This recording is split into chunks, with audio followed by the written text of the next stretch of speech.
On the subject of the Scottish Government wanting to chop the bottom of doors off in schools to improve airflow as an anti-COVID measure, it sounds fair enough to me. I don't see anything daft about it at all. Some have said that maybe it'll be a fire risk. Well, you've got to weigh that up, but I'm sure they have. But it makes sense to me. It might make it a bit chillier in the room, and it means all the noise might be coming through the hallways. But as a measure for a few years, a year or two, it's not really that big a deal. I mean, it's only costing about £300,000, which for every Scottish school, every door. It wouldn't surprise me if manufacturers end up building doors that way for places like schools. So I don't think there's anything daft about it. Douglas Ross made an issue about it last week as if it was stupid, and Boris took that up this week as well in question time.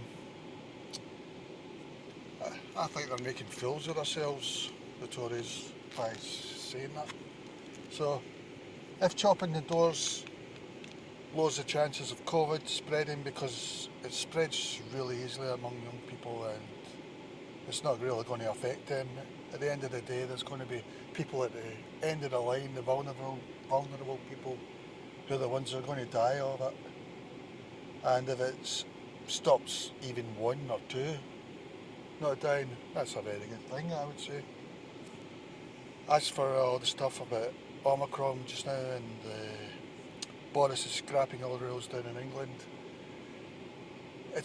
the cases are like 10 times more than they were with any of the previous COVID things.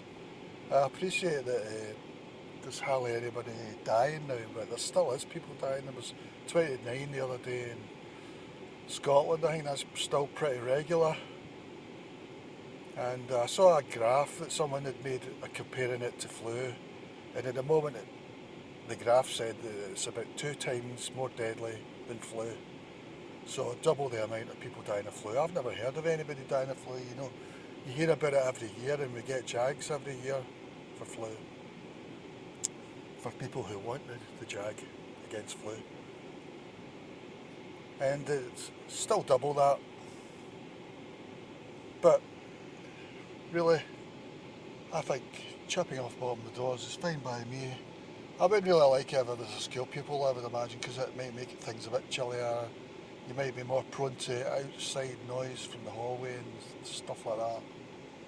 But if it stops people getting COVID, and it's only £300,000, sounds fine to me.